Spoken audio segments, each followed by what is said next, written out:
Tonight, Volta Lake tragedy, 15 lives lost, countless questions unanswered.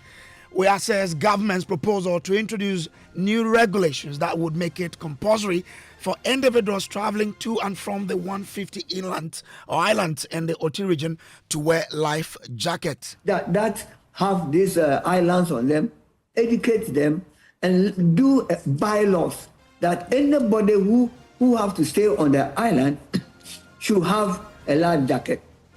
We'll hear from the minority in parliament, which is demanding some answers. So this tells us that it's something that is serious, and we must sit up as a country to see how we can't stop it completely, but we should work at minimizing it.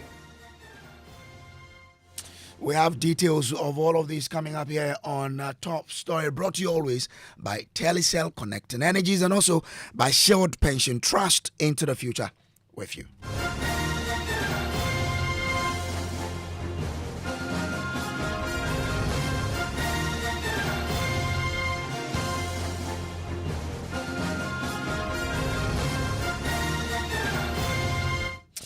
Well, in the wake of the devastating boat accident on the Volta Lake, which claimed 15 lives, including 11 children, the Ofori Regional Minister, John Kojo Japong, is advocating for a new regulation that would require residents of island communities along the Volta Lake to own life jackets. The tragedy occurred when an overloaded boat capsized during a routine crossing of the lake, sparking an investigation led by the Ghana Maritime Authority. Now, the authority has begun a full-scale probe into the incident involving maritime inspectors and the Navy Task Force. And they say it is to help determine the cause and hold accountable those responsible. Now, Deputy Director General of the Ghana Maritime Authority, Masaudu Mubarak, explains the scope of ongoing investigations and calls for a review of the existing law to give the authority more powers to enforce and penalize persons who breach safety standards. We are drawing from people from the Maritime Police. I mean, already there's a Navy detachment that is at Keteprachi that is quite close. They already have been deployed and officials from the Ghana Maritime Authority. So at this stage, we don't have the full complement of the team that we require to be able to begin entirely. We've come to learn that most of these accidents happen as a result of negligence on the part of boat operators and passengers alike. Most of these boats are not in good condition.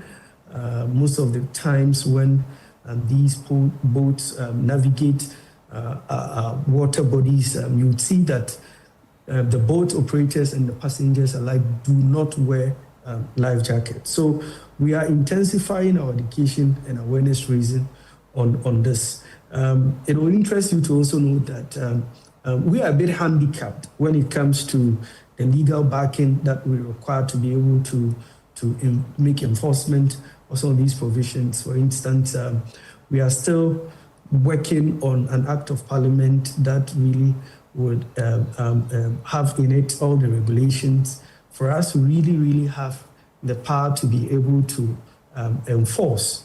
And that is where I think that once we have a full-blown, we'll be able to penalize and prosecute people swiftly and easily. Well, that was Masaudu Mubarak, who has been taking us through what the investigation will be looking out for. Meanwhile, Ofori Regional Director of NADMO, Foster Jire, has disclosed that the ill-fated boat was being operated by an 11-year-old boy, describing the tragedy as another reminder of the weak enforcement of safety standards, especially the use of life jackets, which are often unavailable in many lakeside communities. There are about 20 people in the boat.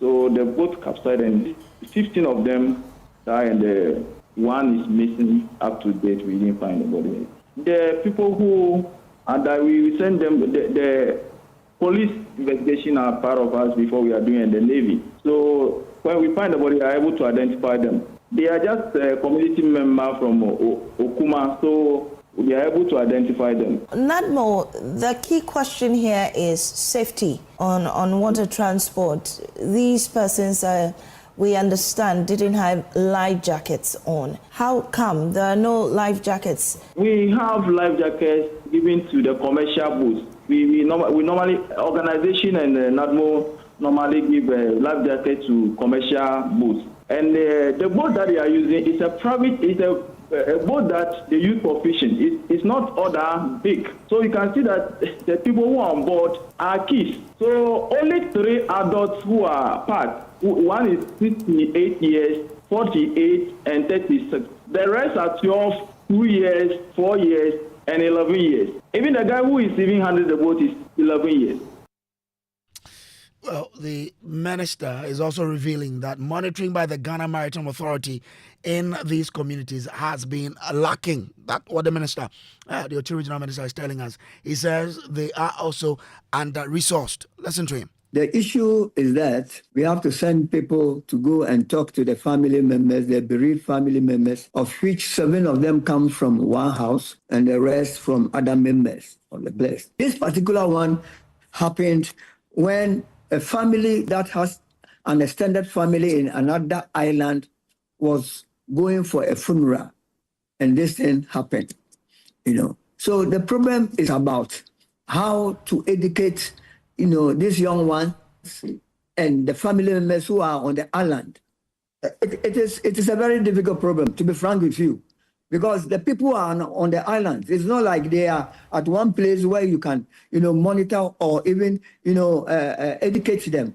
Meanwhile, we do educate them. Yeah, that's what I'm saying. The NADMO crew is there. They do a lot of education. The Navy is also there. They go around to do a lot of education. But when you live there, they do anything that, you may not have the opportunity to even advise. And that creates the problem. The number of people that have to be on the Volta Lake to get things work properly is not what we have. These islands. There are about 120 islands on the Volta Lake in the Ofori region alone. And that is huge, And it's very, very difficult to handle this situation. No matter how we try to enforce the laws, no matter how the number life jackets that we give, they don't want to use it. It is not like we haven't given them life jackets. There have been a lot of life jackets. NADMO brought a lot of life jackets. What I'm going to do is that anybody who wants to stay on the island should make it a point to have life jackets on their island, so that whenever they are going to travel, they should put the life jackets on. And that one, we are going to enforce it.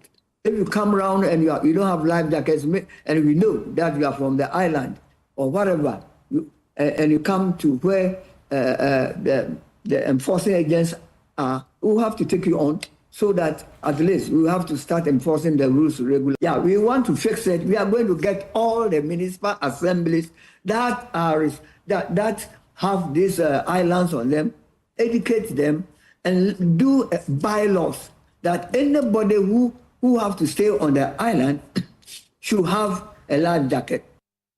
So that's the Ofori regional minister. They're talking about a proposal for fresh regulations, something that a lot of people are raising, questions about accountability on, and the role of authorities in ensuring safety on Ghana's waterways. We cannot listen to him as he says the monitoring by the Ghana Maritime Authority in these communities it has been lacking, and also underscored the need for some resources because he says they're under-resourced. Listen. So, the monitoring by Maritime Authority, by Navy, who just stay at Dambai or Karachi is just inadequate.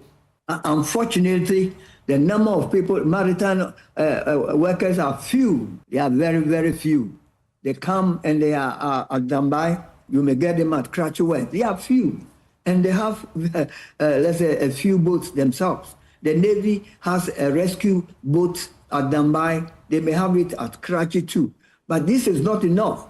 This is not enough at all. It's not what you have. And I think that we need more hands. We need more the Maritime Authority members. We need more Navy We need more NADMO people employed. So that is the OT regional minister there talking to us earlier about this particular incident.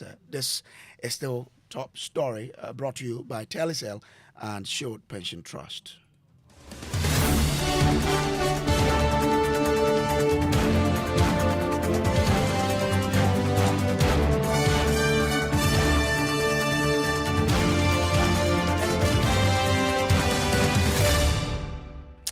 Now, time for us to engage stakeholders on this particular, development. And Chairperson for the Road and Transport Committee of Parliament, Andrew Chiwete Dari, joins us on the telephone lines. And I'm grateful to you, sir, for joining. Now, how concerned is the committee on this particular development? Good evening to you and good evening to your listeners. My condolences to the bereaved families. We are deeply concerned because lives have been lost. And so, as the representatives of the people, we are certainly mourning with the bereaved families. And so, we are all hit. We are all hit by the accident. Yes. Well, we read on the Ghana Maritime Authority website that safety on the Volta Lake is currently enforced by that authority itself in collaboration with the naval detachment known as the Naval Task Force. The task force, they say, ensures adherence to safety measures and checks against practices such as overloading, drunkenness, sailing in bad weather on the lake, amongst others. And they go ahead to say there are 6 naval detachments stationed along the Volta Lake at Pando, Toko, Yeji, Tapa, Abotwase, Dambai, Ketakrachi, and Akosombo. How well does the committee check up on this maritime authority, whether or not indeed what they say on their website happens? Because if they do, then we should not be recording the accident as we do. Thank you once again. That is why we call it an accident. On the roads, we have policemen on the roads, but accidents happen. And you see, as officers, they can't be everywhere at all times. Yes, I listened to the regional minister who indicated the officers are inadequate or they are not many. But that one, I support that. And probably that is why sometimes accidents that are preventable, we are not able to prevent it. Because if there are many and they are always on site and visible and then inspecting and checking, maybe people will be careful and will not just overload their boats. But like I said, this is an accident. What we have to do is how do we work around to prevent it so that we don't have such occurring again. And so for me, that's what we should be looking at. And so as a committee, we are concerned. We will be listening to the authority. One of the stations indicated that they spoke with them and they said they are not empowered enough legally. So for me, as a committee, they are aware that we are here for them as a committee that oversights their activities. Anytime they are ready with any bill that will strengthen their operations, the committee will be ready and willing to assist. But for me, because we are on recess, as soon as we come back to Parliament, I'll raise it with my colleagues and then we'll see what we can do. If it is necessary for us to invite the minister or whoever that is responsible to come and brief the committee appropriately so that we can take steps to prevent such occurrences in the future, we will do that. But for now, I can't say boldly that we are going to invite them because it's just speaking to me as a vice chair of the committee. So I'll get back to the leadership of the committee and then we'll see what we can do to support maritime authority because they have the mandate to do all these things. They have the mandate to regulate.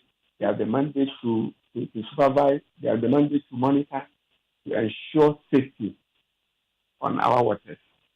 Have they reported their challenges to you? Why they cannot really ensure effective enforcement of the regulations concerning safety in terms of traveling on the lake? Not that I'm aware of. This year alone, according to our research, we've lost 61 people to accidents on the lake. That's quite staggering. So, if the committee is not able to, if the Maritime Authority is not able to make a challenges known to the committee so that you can help them, then of course there's a challenge somewhere which needs addressing. Well, let me correct this. I think I read that from 2017 to date, we lost about 61 people, not this year alone. Okay, our research team Yes. has been cross-checking, and we know it's Okay, 61. okay. Yeah, 61. So, Oh, but I'll cross-check okay. again and let you know. But whatever All right. it is, 61 people is huge. So, Even what happened today alone, I mean, what we are talking about alone, the 15, it's a big number. We should not allow this to be happening. You see, it's not just only on the Volta Lake. We have a lot of challenges. Just in June, it happened in Laura. Some 10 students, after having their walk, decided to cross to the other side. And we lost 7 of the students because they were not in life jackets. And the person who was operating the boat was a minor. What happened on the Volta Lake today too, I'm told an 11-year-old child. And so as a people, we have to do a lot of education. We have to let them know that a minor cannot operate a boat, just like the way a minor cannot drive a vehicle. Because that person is carrying human beings. How on earth should we allow an 11-year-old boy to manage the lives of 14 others? So the authority has a lot to do. The local authorities themselves, like the judicial assembly, they have a lot to do. And then we, as the parliament, we also have a lot to do. We need to do a lot of community awareness creation. And then we have to also ensure that we have life jackets deposited at vantage places. Wherever that we think that they need the services of a boat, we should let the people have access to the life jackets. Well, the life jackets will not give us 100% surety, but it can save some lives. That is what we have to emphasize on. Because when I listened to the national director on one of the stations, he indicated that some of the areas they serve the people with the life jackets, and the people are very reluctant in using them because they complain they are heavy, others say they are smelling, and all those things. And that's just because they don't know the importance of it. And so if we are able to supply life jackets, we do proper education, we let people know that if you're a minor, you don't operate a boat, then maritime authority maybe will encourage them to go ahead to get more staff to patrol and then monitor to ensure that boats that are on our waters are even safe. Just like the way we talk about roadworthy of vehicles, we should also ensure that the boats that are on our waters are also strong enough to be on our waters. Sometimes you see the boat operators, you see someone sit inside the boat collecting the water while the boat moves. So that means there are holes around the boat. So as they paddle along, water gets in. Even if it is not overloaded, it can still cause accidents. There are storms all over. So all these things we have to do a critical analysis and see how we can work together to prevent it. So I've checked again. It is from 2022 till 2025 that we've lost some 61 lives. 61 lives. Now, if, as you say, I mean, even when the boat is going, somebody is scooping water out of it. It means that someone is sleeping on his or her job. Not so. You see, it's like we think that the boat is not like the vehicle, and so our minds have not come to that. I think this time our minds are being opened, and so people should be mindful. If you are even going to board the boat and they are collecting water or they are taking water from it, you should know that there's a problem. I should not join that boat. But if that's the only boat the person can have access to cross, what can he or she do? And if we do proper monitoring, we will ensure that every boat, it's better for people not to travel than to travel and die.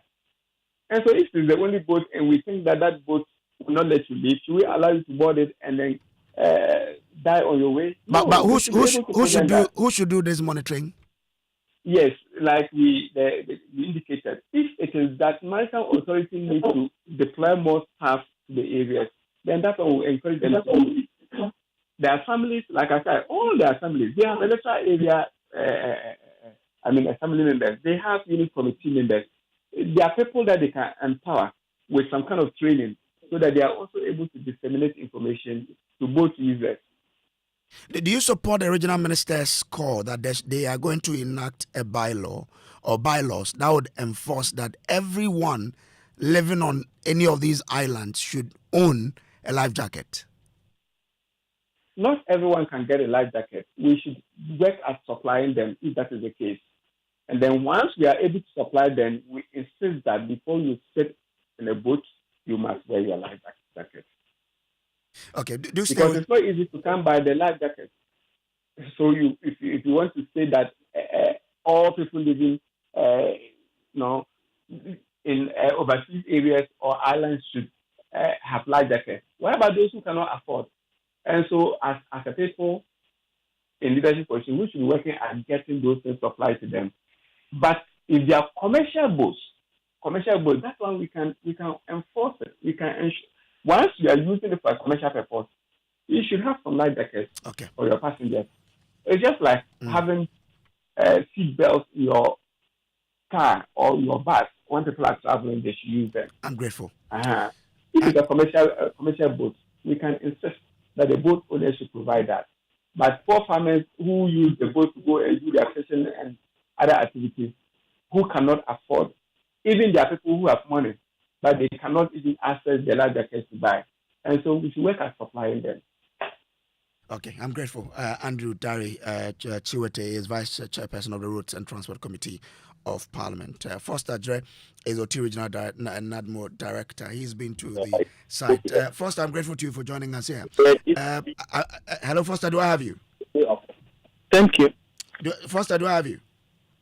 Yeah, I can hear you. Okay, great. So, having been to the site, what do you think must be done to change the narrative of these accidents that we record on the lake? Thank you very much for sharing and listening. We are putting measures in place. We have DVG, disaster volunteer groups in various communities. So we will empower them more. Like already I've talked about the life jacket. But the life jacket alone is not a solution. But educating the people, and they should know the importance of the life jacket. That is our main problem on grounds right now. So we are putting measures together. Right now I'm speaking to you, I'm even going back to where the incident happened. Because the Vice President, she will be coming there, so we are preparing the grounds for her coming, all the safety measures, we should put it in place. When is she coming there? She's coming tomorrow. Okay. What then are you also doing about the overloading of boats? Yes, that's what we are saying, that the people who are there, they know the number of people who will be on the boat. But this particular issue, that's the reason why when we are doing, we are interviewing us and all these things, we should not blame, but we should see the situation, we should see the problem and find solutions that we can use to solve them. So the first aspect that we have talked about is the life jacket. Even providing the life jacket, the education and the people should wear it. In the afternoon, I had an interview with Joy News. I said it, the people themselves are not ready to put on the life jacket because they know they can swim. Some of them can swim. But if issues happen this way, they will panic. Psychologically, the person cannot do anything. But if you are telling the person to put on the life jacket, you will feel that if something happens, that he or she can swim and go. But what's happening right now, it's a lesson to all of us.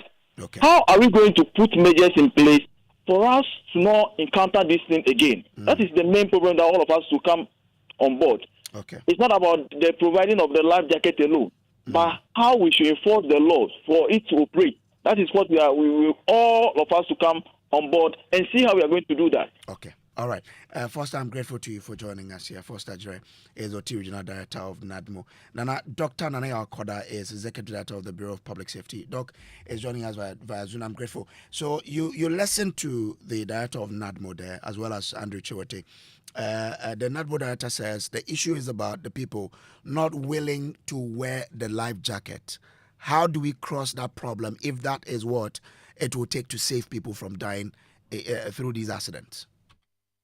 Well, let me say good evening to your listeners, and also, can you hear me? Yes, I can hear you. Okay, great. Let me say good evening to your listeners, and also to commiserate with the households that have lost loved ones over this incident.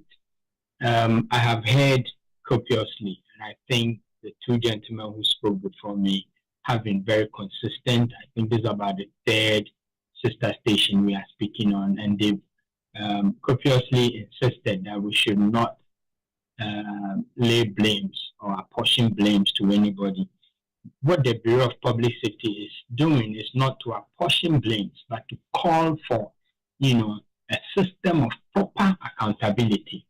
Okay, the phenomenon of people dying while in transit on our water bodies is not new. It's been with us at least since the Bureau of Public Safety started issuing the Public Safety and Crime Report annually. And the solutions have been thrown out there year on year.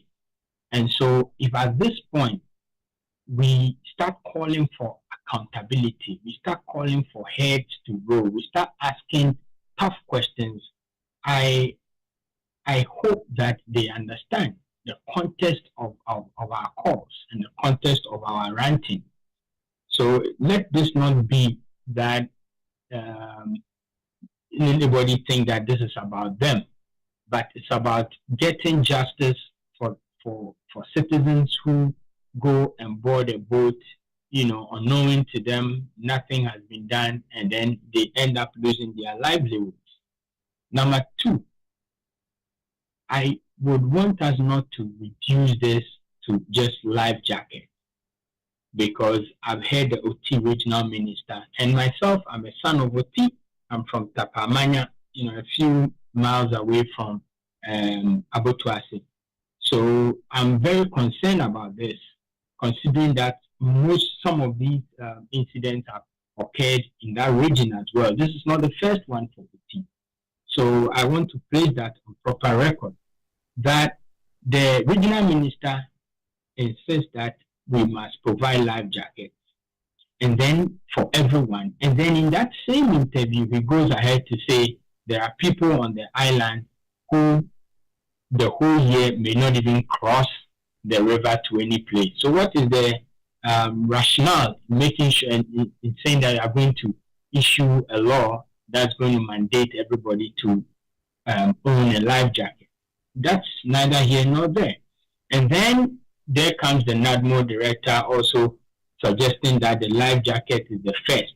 And then he goes ahead to say the people are not willing to wear. So if they are not willing to wear, why should that be the first?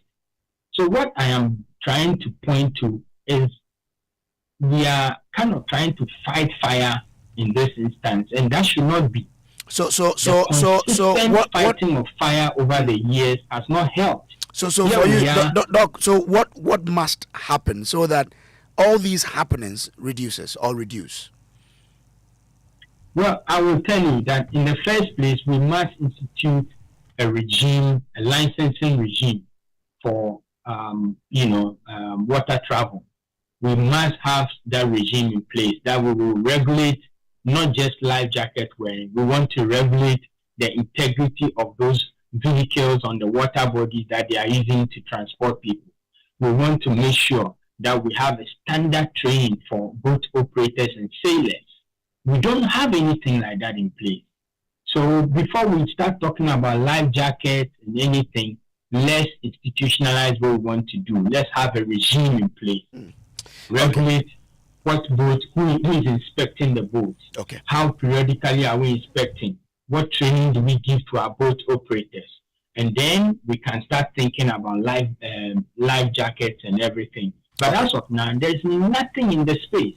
Okay. A few months ago, the Deputy Transportation Minister, Transport Minister, indicated that she was rolling out a system that's going to have people in place to inspect these boats and to ensure that people are wearing life jackets before they traverse the water bodies. What has happened to that program? We need to have the Deputy Minister of Transport to answer questions to this. We should not sit as a country to see the Vice President's work at the head office cut short to go visit people because Ghanaians have died. Grateful to you, Dr. Nanaya Wakoda is Executive Director of the Bureau of Public Safety. This has been Top Story brought to you by Telecel and Shield Pension. Up next is Newsnight.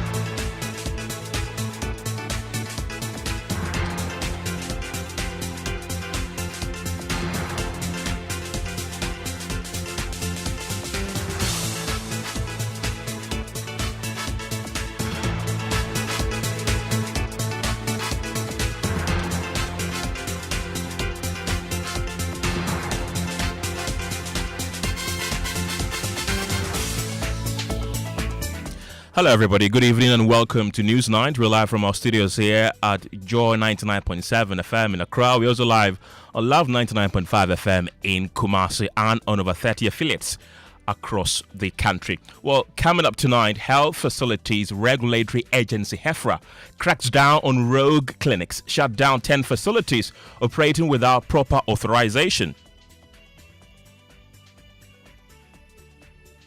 Coming after you, so just come and get your license with HEFRA. There are over 200, especially the dental facilities. Also coming up, Traditional Medicine Practicing Council warns of serious health risks after uncovering more than 17 traditional health facilities operating without proper regulatory approval. Also ahead in this bulletin, fresh report by the National Development Planning Commission exposes the alarming cost of delayed government projects, with Ghana losing over 70 billion Ghana cedis alone in 2024. It means that they will incur cost overruns. And if you look at the total year in this country, last year, about 70 billion Ghana cedis is a total cost overrun. We have details plus the NDPC's verdict on the mining sector. Coming up in business, Ghana Revenue Authority starts forensic audit into operations of oil marketing companies illegally diverting petroleum products in transit. And in sports, President Mahama promises to give the Black Stars all the support needed to be successful at the 2026 FIFA World Cup. And a bit later, Ghana's water woes. The nation faces 17 billion Ghana cedis bill if galamsey pollution of our water bodies continues. More from the Ghana Water Limited's warning later in the bulletin. You can be a part of this show by WhatsApping us on 055 11 11 997. My name is Kenneth. Gyasi. And my name is Ofori. Details shortly.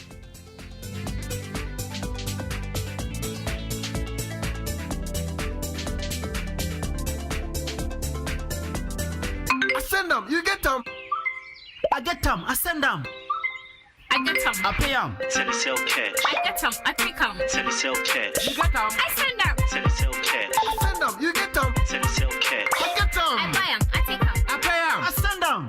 Telecel cash. Telecel Cash. Experience the ultimate convenience of sending money on Telecel Cash. Sending money from Telecel Cash to Telecel Cash is free. You can also make payments to merchants on all networks. Enjoy best value and total security with Telecel Cash. Telecel, connecting energies. Couldn't sleep at night. Mosquitoes will be whining my ears. bugging me all night long. Till I got a remedy. Now I'll be spraying them away with holy insecticide spray. Me I go spray them away with holy insecticide spray. When I sleep, me da na ma da with holy insecticide spray. Holy mosquito coil, holy multi-purpose insecticide spray. Dana Kron Kron. For bulk purchase, call 0302 681582. This advert is FDA approved. No. You look so relaxed and cheerful these days. What's your secret? No secret, Kofi. I just sorted out my retirement with Shield Pension Trust. You should talk to them. Retirement? There's more time before pension. Share. The earlier you start, the better. And Shield Pension Trust makes this so easy for you. They've got amazing plans to choose from. I even signed up for the Shield Cedi Crow a day personal pension scheme, which lets you save as little as 1 Ghana Cedi a day towards your retirement. Isn't that great? 1 cedi a day. Exactly. And the best part is, I sign up automatically on the Dacia Promoting Plan, which guarantees me medical insurance when I go on retirement. Hey, you've convinced me. I need to sign up now. Kofi is making a move to secure his future and health insurance when he goes on retirement. What about you? Go to Shield Pension Trust or call us now on 050-915-0253 and we'll guide you through securing your pension tomorrow. Shield Pension Trust, into the future with you.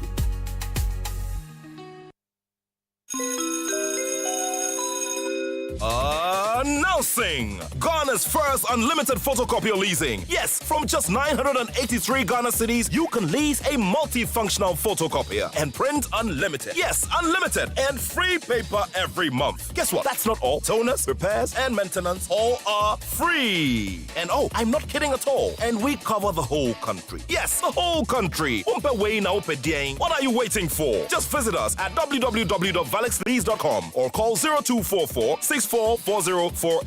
I repeat, or call 0244 644048. Remember, terms and conditions apply. Valix Lease, affordable document management solutions. You're welcome back to Newsnight.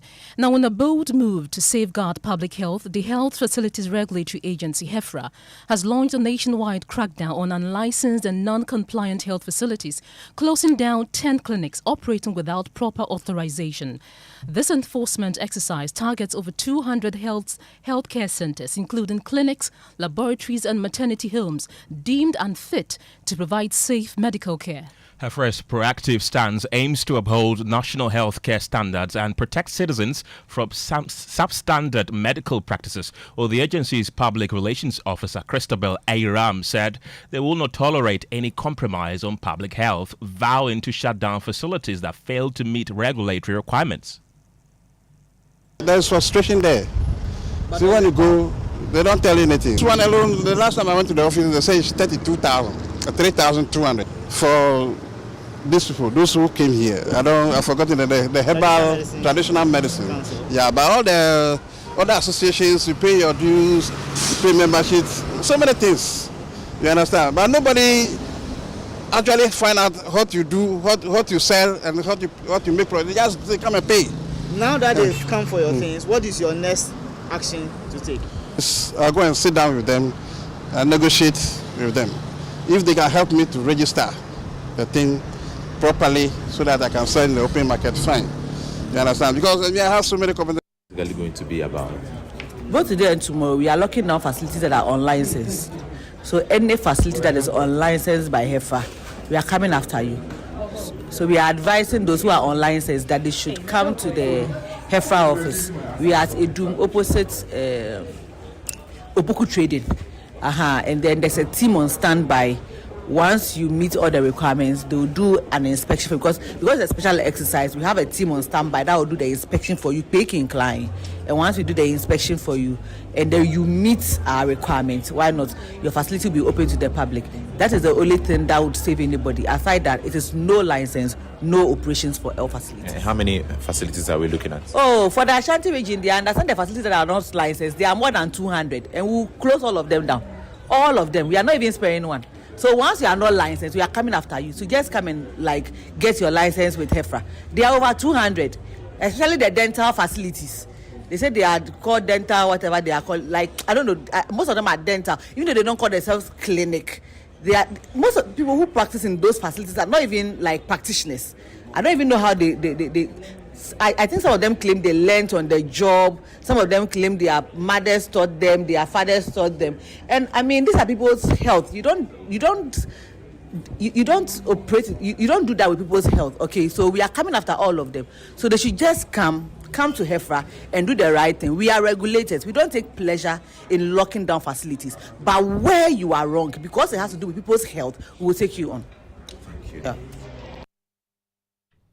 So the voice you heard there is the public relations officer of HEFRA, Christabel Aram. Let's go straight to the Ashanti region and speak to my colleague Nana Boachi Adam, who followed the team on this particular operation. Nana, tell us more. What did you observe of the facilities that you were taken to? Well, so far the operation has ended. About 10 facilities, 10 exactly, have been shut down by HEFRA. The fractions have to do with most of them who have not renewed their alliances, including Guinness, Ghana, for over 6 years now. Some of them do not have the licenses at all. And then others do not also meet the standards to be registered as a health facility. These facilities include clinics and even maternity wards that we visited in some of these facilities in the Ashanti region. And so that has been the brief from the operation today. Give us a breakdown. How many facilities were operating without licenses and below the accepted standard? Well, in the Ashanti region for day one, they have closed down 10 facilities as I speak to you. So 10 facilities have been closed. We are looking at over 200 by the close of Friday, where the operation will come to an end. And what has been the response of the affected facilities? What have they been telling you? Well, some of the facilities have indicated that their renewal processes have been in place. They've triggered it for a very long time. Just that said, has not been completed. Others have also said that they are going to seek the licenses immediately and get everything on track. Those who do not meet the standard are also going to do the necessary processes, initiate them so that they can have their facilities running. And what has HEFRA, who has led this exercise, also been telling you? What have they been saying? Well, HEFRA says that it is bent on shutting down all of these facilities that are not registered with them. They are going to make sure that they comply with the act that gives them the authority to do so. And so if you do not have the licenses, if you have not renewed it for some time now, just be on the mark that they are going to come after you.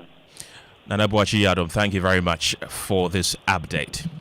And Kenneth will be trying to reach HEFRA to give us, their reaction to this crackdown, and they will be expecting to hear from them if they would continue this exercise even tomorrow in the Ashanti region, and also extend it to other regions. But meanwhile, the health of Ghanaians is at risk, as more than 17 traditional health facilities have been found operating without licenses.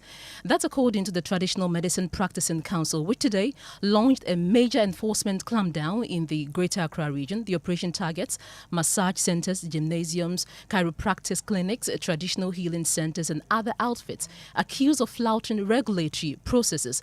Michael Lawson, head of compliance at the council, tells Joy News the facilities were shut down for breaching safety regulations and posing potential health hazards. Yes, that is very true. So within the latter part of last month, myself and the team, we decided to do a random check at some lucky herbal centers that are in Greater Accra. So we had the opportunity to go to Madina, Asalibukwe, and the one we just picked the items at Adenta. And it will amaze you, the people who were in the shop, they had no license of operating, and there was no premise license in addition. And this poses a very serious health risk to people who consume such items, because if you don't have a license, what shows that the item you are. My name is Michael Lawson. I'm the acting head, compliance, enforcement and inspection for Ministry of Health, Traditional Medicine Practice Council. In the latter part of last month, myself and the team, we decided to do a random check at some lucky herbal centers that are in Greater Accra.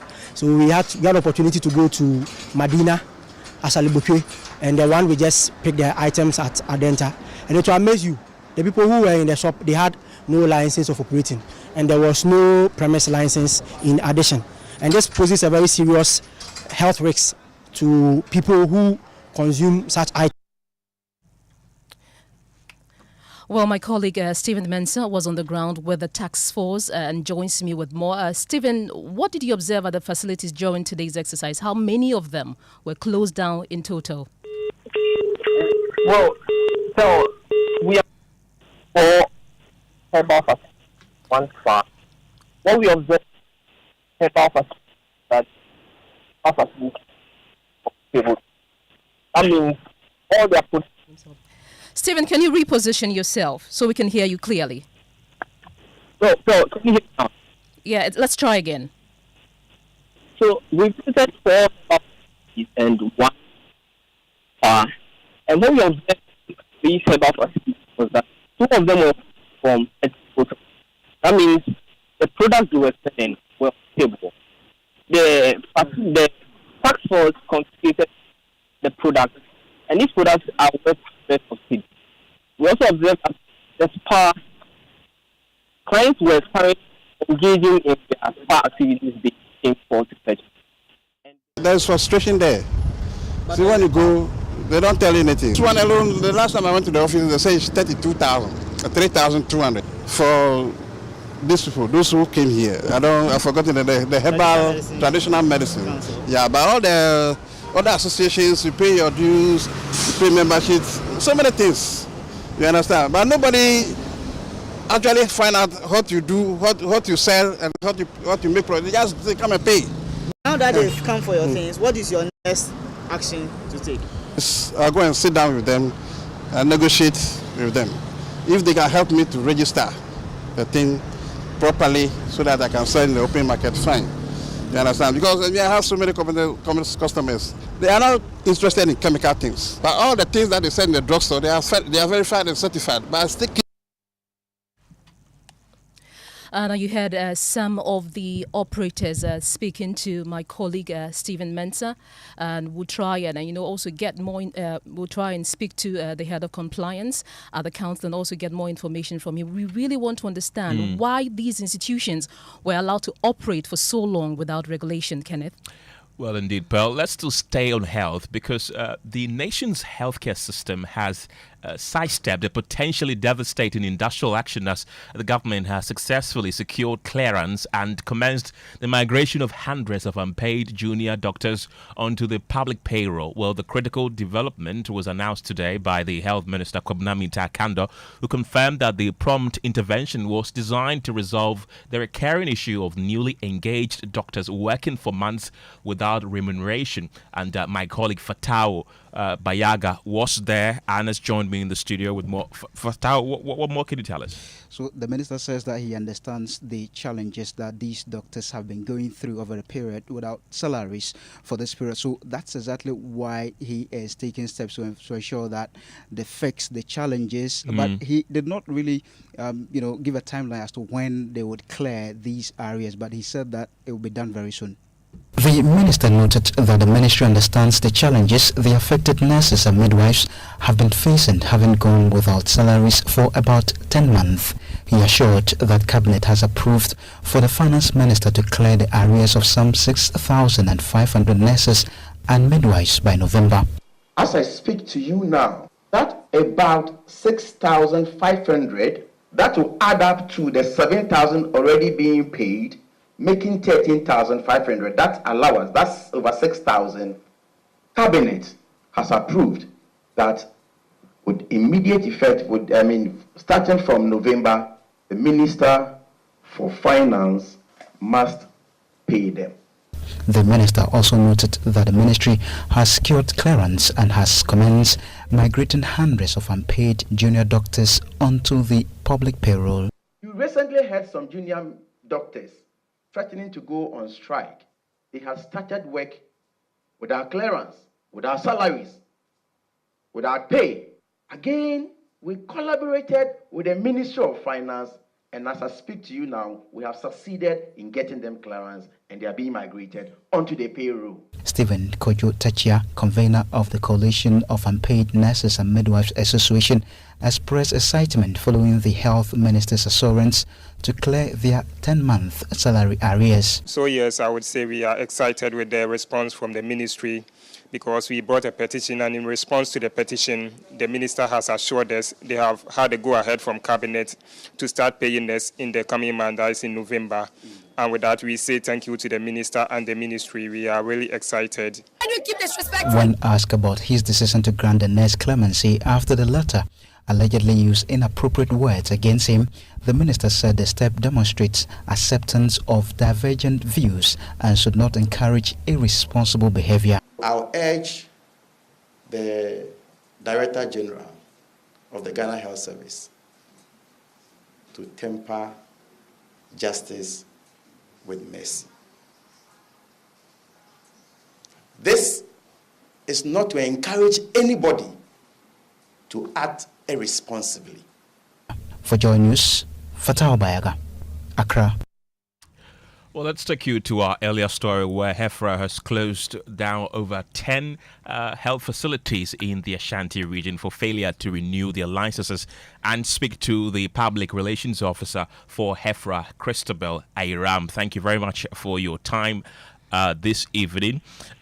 Some of the facilities, the persons affected say that they have applied for renewal. It has taken far too long, and that is why they have still not renewed their licenses. So really, should the problem partly be blamed on your side as well? No, good. This is the registrar. Right, Registrar, thank you. Thank you for the correction. Yes. So, thank you. The HEFRA caution is people. We can you kindly reposition yourself? I can barely hear you. Oh, sorry. Can you hear me, please? Yes, much better. Okay. So the first fact, we wrote all of them because they are like them did not even have. We gave them, they haven't paid. But we are going for those who, if you have applied and from nobody down, so you need to. Well, that is not.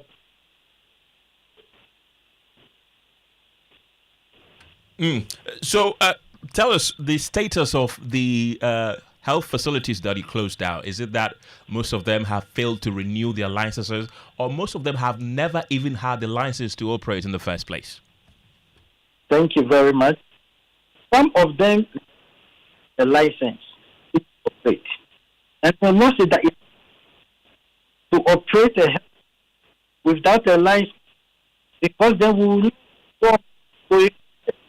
At the end of the day, who walk to your health, have confidence. They walk in there.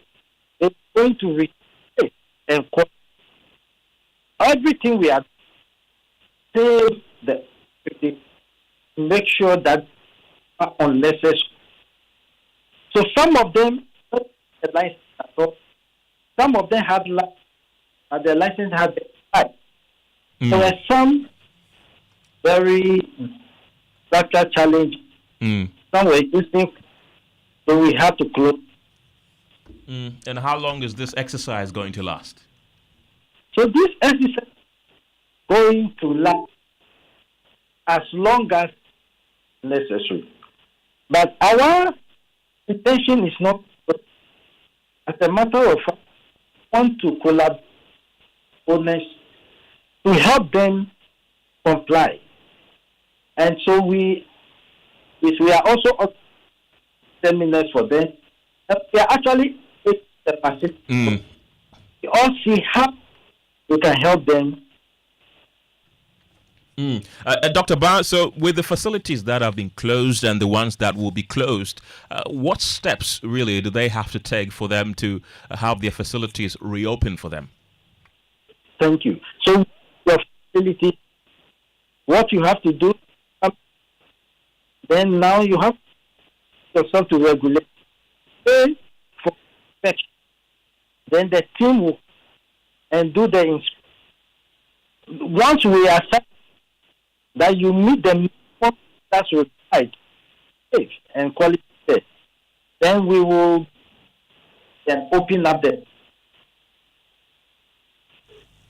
Dr. Winifred, Pell here. So, what assurance can HEFRA really give the public that these crackdowns, which you started, will lead to lasting improvements and it will not just be a temporary exercise?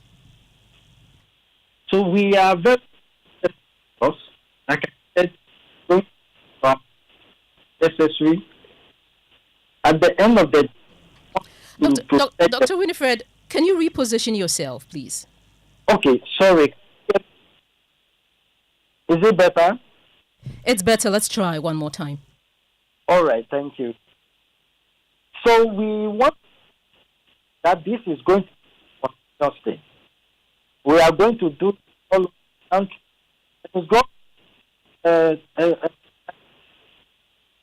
you can count on us. We are here to protect you. And I tell them that everybody can be at any time. And when we work, we must have the confidence that at least we should have the confidence we will receive of care. And I'm sure my very committed to we are. You just heard us speaking to Dr. Winifred Ban. He's a registrar at HEFRA. We do apologize for the poor sound quality. And away from health, fresh report by the National Development Planning Commission has exposed the alarming cost of delayed government projects, with Ghana losing over 70 billion Ghana cedis in 2024 alone. The 2024 annual progress report reveals that inflation and the unstable cedi-dollar exchange rate has been the major contributors to the surge in project costs, causing many initiatives to exceed their original budgets and timelines, according to Chief Analyst at NDPC Isaac Kwesi Ewe. The situation demands attention and action to mitigate the impact of these delays on the economy and the citizens' lives. In terms of resource allocation and expenditure, we see an increase in expenditure on capital investment. But this amount is inadequate compared to the number of projects that are going on across the district. A total of 17,993 projects are happening across the country, and that amount cannot help complete these projects on time. So what we see, delays. See a lot of delays as time overruns. There are projects in Shama district in the western region that's about 20 years old. Initially was planned for just about 6 months. That project has been in the system for 20 years now. Same at German South. You go to Upper East Regional Coordinating Council. As a project started during Kutwa Champon's time. Last time we visited them, that project was still ongoing. And so, because of inadequate funds for these capital projects, they are still running and have unduly delayed. And once they delay, it means that they will incur cost overruns. And if you look at the total year in this country, last year, about 70 billion Ghana cedis is a total cost overrun of all of these projects. That is not good. Right, so that was the chief analyst at NDPC, Isaac Kwesi Ewe, and explaining situations to us. My colleague Collins from Paul was at the launch of this report today and joins me in studio to help us understand better. Collins, let's begin with where he ended. Tell us more. So data from the NNDPC shows that the total contract sum of all ongoing projects or capital projects stood at 434.8 billion Ghana cedis, but this figure rose to 505.2 billion Ghana cedis after revisions, resulting in a 70.34 billion Ghana cedis overrun. Despite the huge expenditure, only 189.7 billion Ghana cedis has been paid so far, leaving an outstanding balance of 315.47 billion Ghana cedis yet to be settled. Let's scale it down a bit, because the report obviously lists ministries and MMDAs and the amount each overrun. Give us the ministries that are leading with project delays and the amount it resulted into. So, according to the report, almost all the ministries, but let's look at the Ministry of Roads and Highways, who recorded one of the highest. It had a total of 9,616 projects with total contract sum of 98,617,878,803 Ghana cedis, revised to 108,508,000,030 and 8,000. That's from the Ghana, that's the Ministry of Roads and Highways, leading to a total cost overrun of 9,962,000,000 Ghana cedis. The Ministry of Education also had a total number of projects of 3,013 projects, and the contract sum was around 9.2 billion Ghana cedis, and this was revised to 9.7 billion Ghana cedis. And this is also for the Ministry of Education. We had the Lands and Natural Resources Ministry having 53 projects, and with these 53 projects, the total or the contract sum initially was 385 million Ghana cedis over there. And so these are the three major ministries. There are other ministries also in there. I can see that those are mouthful, the figures. But how did NDPC arrive at this? Did they say? So according to the report that I had from them, they sought their data from through the secondary data collected from ministries, departments and agencies, regional coordinating council and metropolitan, municipal and district assemblies through the annual progressive report to prepare the report. They utilize cross-sectorial planning groups to validate the data obtained from these institutions. After the validation process, the verified data was subsequently used to compile and finalize the report. And of course, the issue of mining also came up. Yes, illegal mining or mining in general also came up. According to the report, a total of 343 mineral rights was granted to companies in 2024, and Ghana was Africa's leading gold producer in 2024. And also, the total value of mineral production comprising gold, diamond, bauxite, and manganese experienced exceptional growth, increasing by 54.6% to US $11.9 billion US in 2024, and also created 1,135,240 jobs in 2024. They talked about illegal mining, which is becoming a major environmental challenge in 2024 that we need to address. Thank you, Collins. We can now bring in Richard Kojo. He's the Director of Research at NDPC. Thank you very much for your time this evening, Mr. Kojo. Tell us the major contributing factors the report find causing this, and really how it is impacting Ghana's development. Okay, so thank you very much for the opportunity, and Volta has indicated this is a report that the National Development Planning Commission prepares every year as a way of assessing the implementation of development across the NGOs, that is the ministry. I'll be glad if you can kindly reposition yourself, because I can barely hear you. Is it better? Yes. Okay, thank you. Yeah, so we do this on an annual basis in collaborate with the DAs, RCCs, and then the MDA at district level.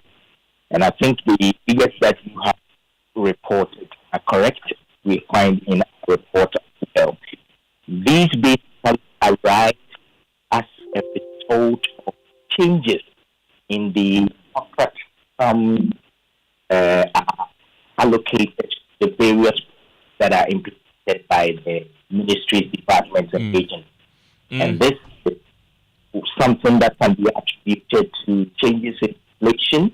You could also see that unstable exchange rates, because when you plan a project, you know that you have to do, let's say, a year or two, or sometimes even 6 months. But if you are not able to execute the project within the specified time period, then it elapses, and you would have to reconsider changes based on inflation rate and also the rate. And what recommendations is the NDPC making to address this persistent challenge that we've been having? So here, our recommendation is that yes, let's prioritize and ensure that what goes into our program are projects we have the funds or the funds that have been budgeted for it, so that it doesn't overrun. If you don't have the resources available, don't commit with it. In a situation where you are not so clear whether you have all the resources to be able to then create these problems. And so this has to be very committed with ensuring that if you don't have that, don't act on the project. At times, sometimes you want to, maybe you have 30% of it, and you think that you can start with the hope that 20 years you continue all that, and you have these situations running through a number of agencies, some of them dating back years, 7 years, 10 years, and they still as a regulatory state, they haven't to full complete. And what happens like that, it will lose because this overruns that okay, definitely we will have to find the money and then implement. But also, as public institutions, and if I can even say this, government becomes a bit incredible because people are not sure whether what you started you will be able to complete it. And of course, the citizens who are also waiting to benefit from these projects, whether education, health, energy, and resources, so that then they would also not get the desired benefits from this.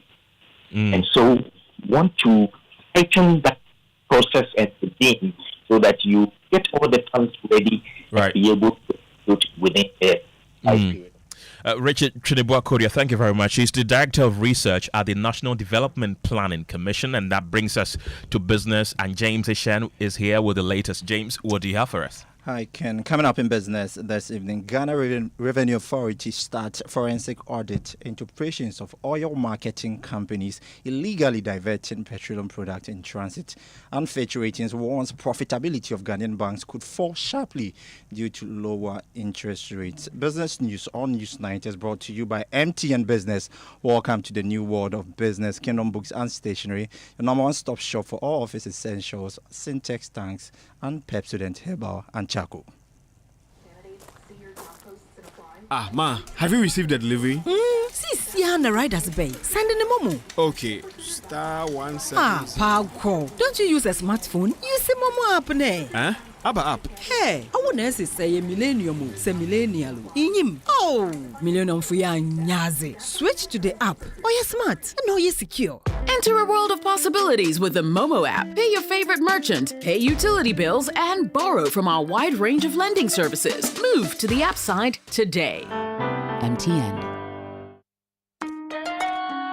Son, we are so proud of you for setting up this hospital. I really love those hospital beds and waiting chairs. By the way, did you import them? No, Dad, I didn't. I actually got them from Kingdom Books and Stationery right here in Ghana. Wow. We also bought our office supplies, safes, executive desks, and chairs from Kingdom, and they gave us expert advice on how to set up our office. Guys, that makes 3 of us. I also got our sofa and bedroom sets, plus our dining hall furniture for our new home from Kingdom. Wow, Mom, that makes 4 of us. I usually get my stationery items from Kingdom. Kingdom. And my teacher also mentioned that our classroom furniture was provided by Kingdom. So there you have it. Whenever you're thinking about setting up an office or acquiring furniture for your home, etc., Kingdom Books and Stationery should be your first port of call. With over 40 years experience in the industry, we stock and supply a wide variety of globally sourced office and home furniture, stationery and equipment. Visit our head office, Takweje, Osu near the Osu Cemetery, Tema near Community 4, Takoradi opposite Vijay Mays Plaza, Cape Coast University Bookshop, Spintex Road near Absa Bank, Atomic Center Point Mall, Winneba University Campus, KNUST, the University Bookshop, and Santasi in Kumasi. You can also visit our shop online, www.kingdomstoreonline.com. Hurry while stock lasts. For further inquiries, contact us on 050-162-0810 or 0302-764-101. Email info@kingdomgh.com. Kingdom Books and Stationery Limited, where quality and affordability is assured. Terms and conditions apply. At Star Oil, we believe fuel is not just a commodity, it is a lifeline. Every cedi saved at the pump is a cedi that helps a mother send her child to school. A farmer transports food to the market, or a young entrepreneur deliver their first order. Our mission is to make fuel more accessible by offering consistently competitive prices, helping ease the financial burden on Ghanaian households. In a country where transportation costs can consume nearly a third of household income, this is not just business. It's a social responsibility. Star Oil, still quality and affordable fuels for all.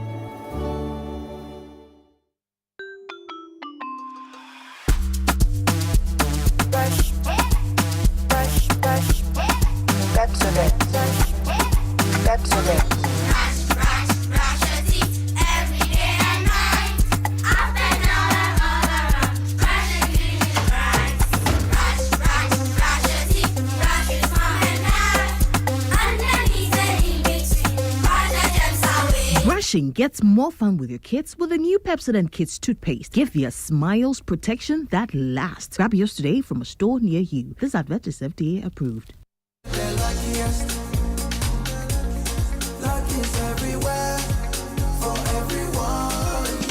This year is going to be sweet. I don't just feel it, I know it, because the Luckiest Season 3 is back.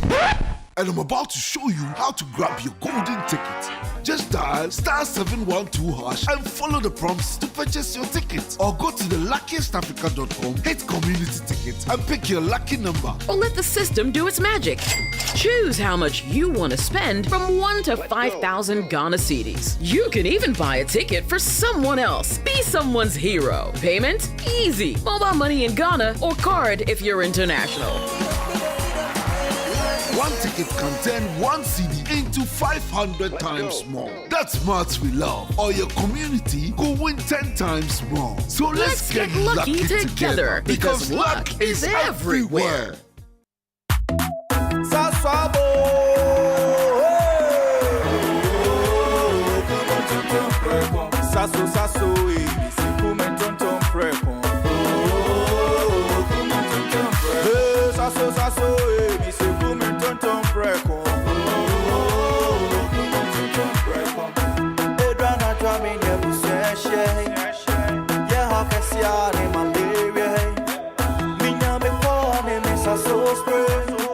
Every mosquito study run away.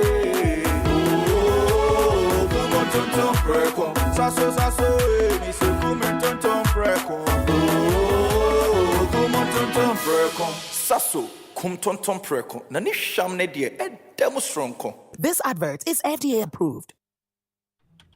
Welcome back to Business on Newsnight. My name is James Eshen. We settle for the details now. The Ghana Revenue Authority, GRA, has commissioned a forensic audit into the operations of some oil marketing companies and bulk oil distribution firms illegally diverting petroleum product to evade tax payment. This follows a recent operation which apprehended a syndicate diverting diesel for export to some part of the country at the tune of some 2.3 million cedis. Speaking to Joy Business, Commissioner General of the Ghana Revenue Authority, Anthony Kwesi Sapon, said the authority will embark on a series of audits to ensure the state gets the required taxes.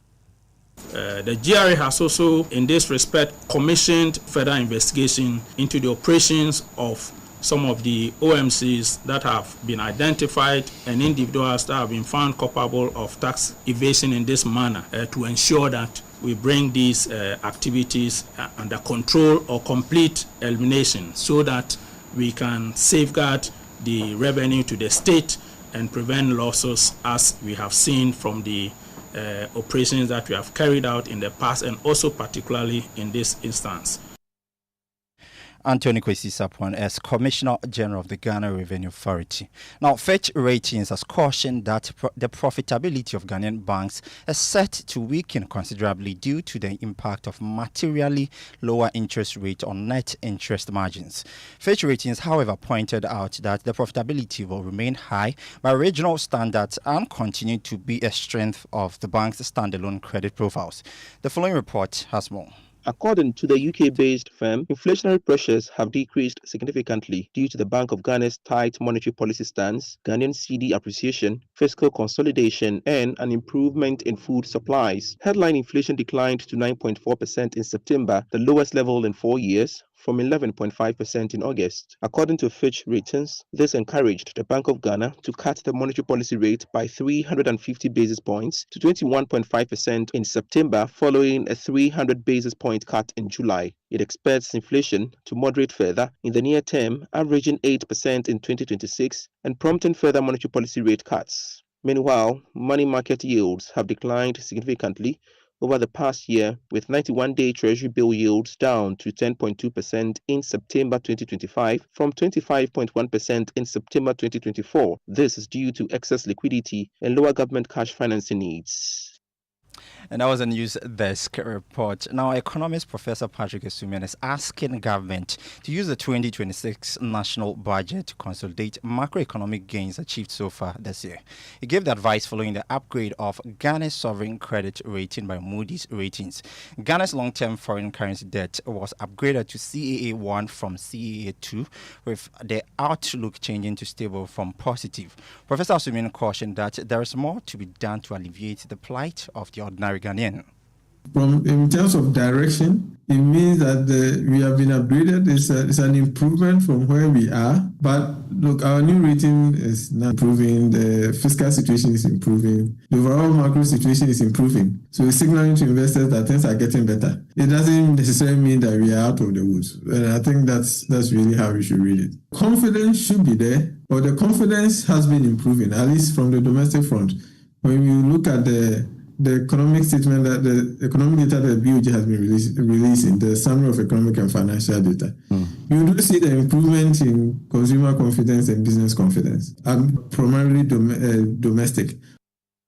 And that was economist Professor Patrick Esumian there speaking. Now, Telecel Ghana has rewarded a loyal customer with a life-transforming grand prize of 1.2 million cedis, and that's too much money promotion. Director of Commercial Business Unit at Telecel Ghana, Net Muga, said the initiative was designed to reward loyal customers and positively impact their lives.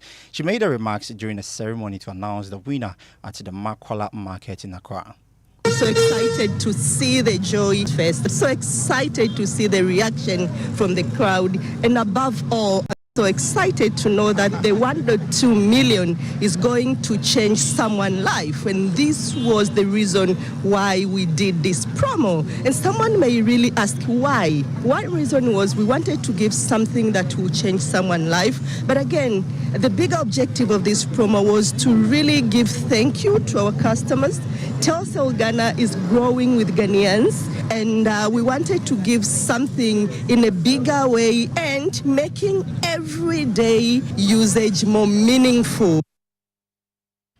Annette Muga as Director of Commercial Business Unit at Telecel Ghana, ending the business news on Newsnight with me, James Shenken. Well, thank you very much, James, for bringing us the latest in business. It's now time for sports, and Benaya is here with the latest. What's up? Yeah, Kenito. Yo. Were you at the Accra Sports Stadium yesterday? No, I wasn't. Man. Did you go for the party that you said you were going to throw? I mean, I had to be in the studios to do some work. Yeah, but from what I saw, I think people had fun yesterday. Yeah. So President John Mahama has been speaking, and he says He has pledged the right conditions will be created for the Black Stars to excel at the 2026 FIFA World Cup. Now, Ghana secured their place at the tournament with a hard-fought 1-0 victory over Comoros at the Accra Sports Stadium, courtesy a close-range strike from Mohamed Kudus. Referencing Morocco's remarkable 2022 World Cup run, Mahama said Ghana must aim even higher this time and assured that the team will receive all the support needed to perform at their best. He made these remarks in an interview with Sporty FM. Nerve-wracking to watch, especially when the goals are not coming. And so the last time I spoke with them, I asked them whether I should eat before I watch the match or eat after I watch the match. And they said I can eat after I watch the match because they're going to score. And they performed brilliantly.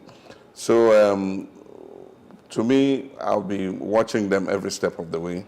And as president of this country, it is my duty to make sure that the right conditions are created for them to be able to make us proud. We've learned a lot of lessons from 2014, the last outing, that when there were so many controversies in the camp and all that. And so we're using those lessons to avoid anything like that, distracting the boys again so that they can give up their best and make Ghana proud.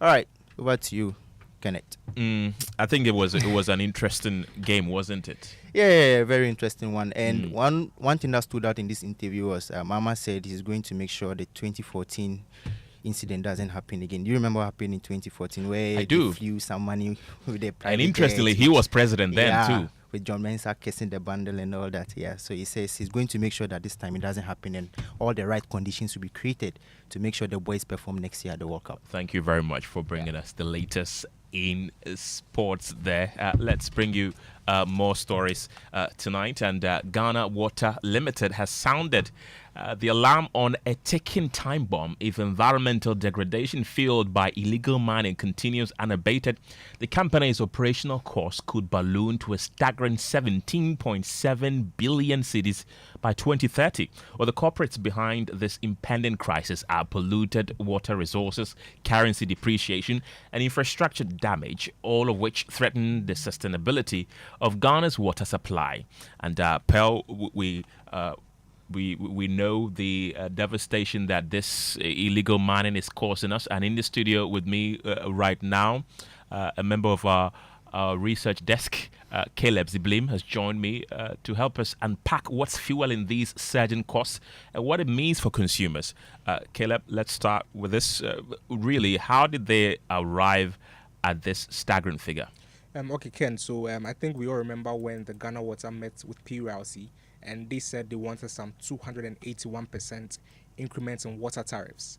And if they want this 281% increment because they cite three main things. They say the city depreciation, some frequent repairs with their water pipelines, and also illegal mining. So these three issues are what's affecting the operational cost of Ghana Water.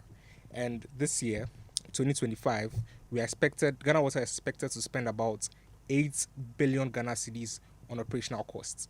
And from their projections, if things go the way they are, by 2030, that's in just 5 years, the operational cost will balloon from 8 billion Ghana cedis to 17 billion Ghana cedis. And this is because of the three main factors we talked about.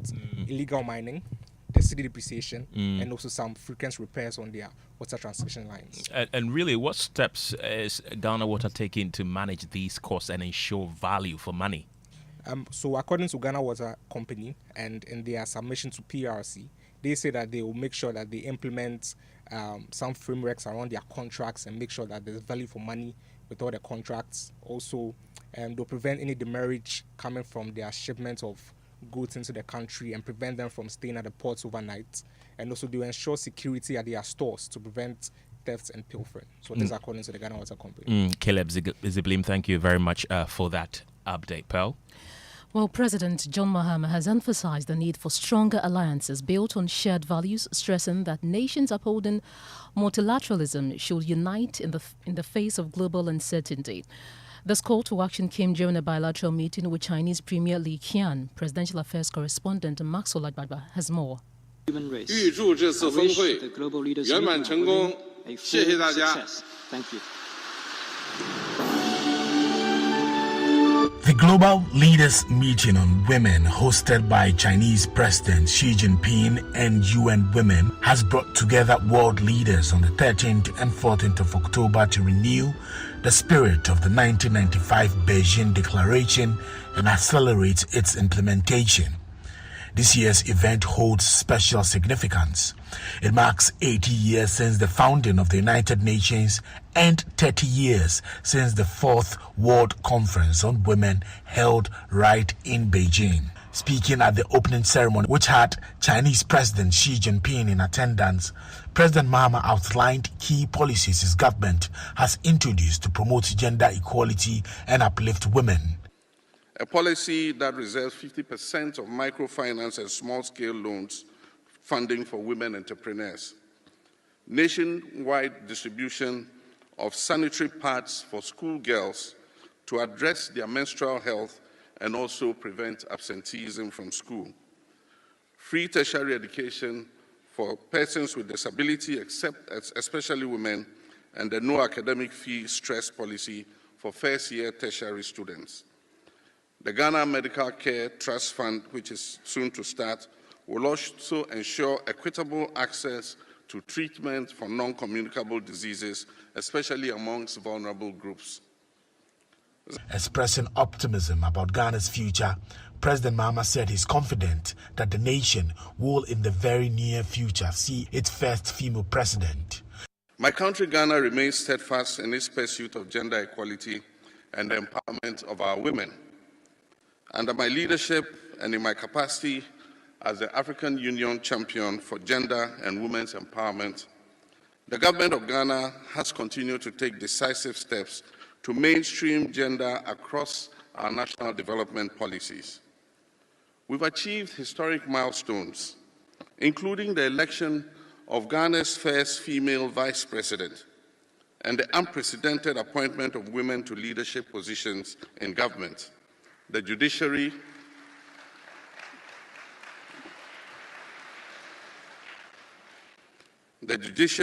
the security services, and key national institutions. These are not just symbolic gestures, they are deliberate affirmation that women deserve a seat at the table of the highest levels of decision-making. And I am confident that in the very near future, our women will break the glass ceiling. All right, that was President John Dramani Mahama all the way in Beijing, China. Now, away from that, Bell Aqua Mineral Water is encouraging Ghanaians to take a break and focus on their mental health. Through its Healing Together walk and vigil, the brand brought hundreds together in Accra and the Aburi Hills to reflect, reconnect, and refresh both mind and body. Michael Awa has more in this report. The Healing Together walk began with an about 6-kilometer journey from Mayi to Peduase, but for many, the Healing Together walk was more about peace of mind than physical fitness.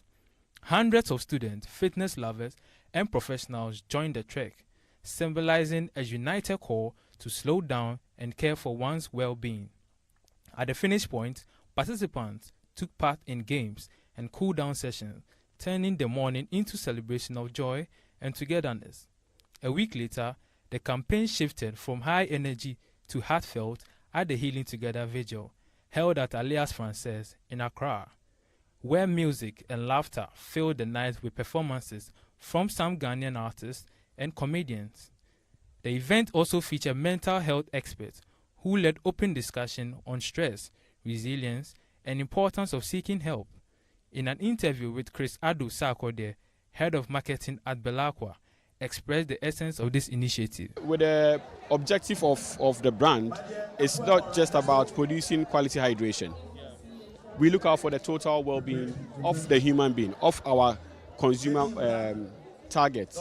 So we create this platform to encourage people to take a break, take a break from the stress, from your career stress, from marital stress, from financial stress, and all of it, Because if you want to focus on just physical hydration, yes, you drink water, you will be healthy, you'll be fine, and then what?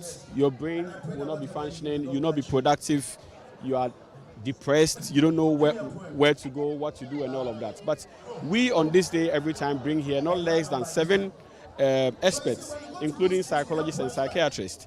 And then we choose a theme, we publish it on digital platforms so people know what we are coming to discuss.